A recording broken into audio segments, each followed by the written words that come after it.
Un contrat social pour le Maroc. Le sujet n'est pas nouveau. Est-ce qu'aujourd'hui, le pays a quelque chose à changer dans le pays pour qu'on soit prêt pour ce débat?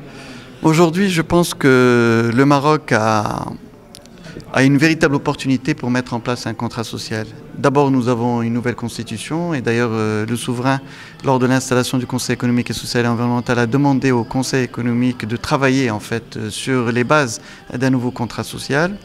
Deuxièmement, le souverain, lors de l'ouverture du Parlement, a appelé à un nouveau modèle de développement. Et ce nouveau modèle de développement ne peut se faire que s'il est véritablement accompagné d'un contrat social qui permet sa mise en place et sa mise en œuvre.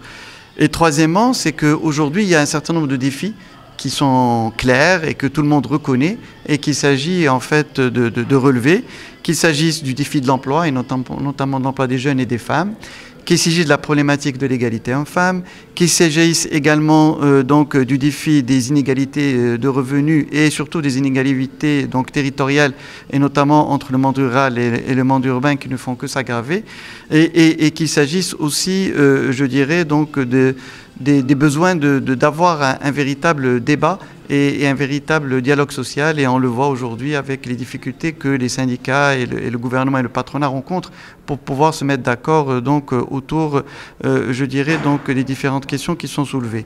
Donc l'opportunité est là.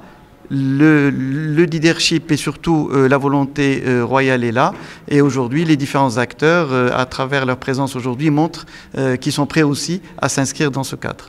Mais alors, ce contrat social, il prendrait quelle forme selon vous? Serait-ce encore un engagement tripartite, etc., qui serait son lendemain ou quelle forme en fait? En fait, le Conseil, dans le cadre du travail que nous avons fait dans le cadre du capital immatériel, a proposé en fait 5 axes pour le nouveau contrat social.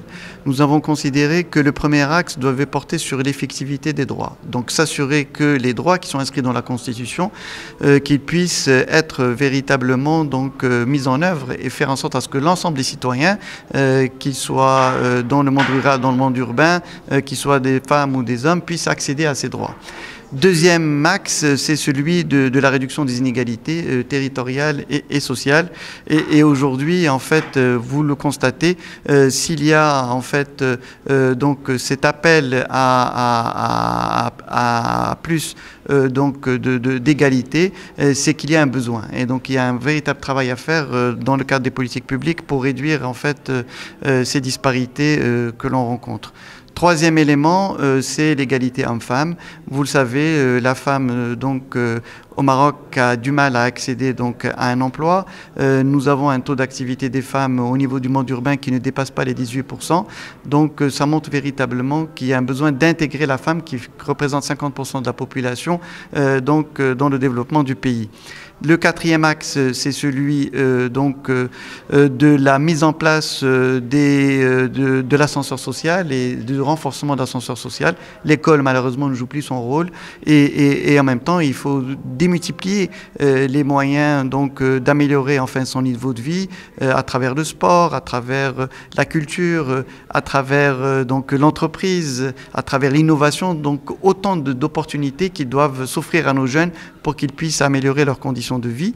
Et enfin, le dernier axe, c'est celui je dirais, le renforcement de la cohésion sociale à travers le dialogue civil et le dialogue social. Merci.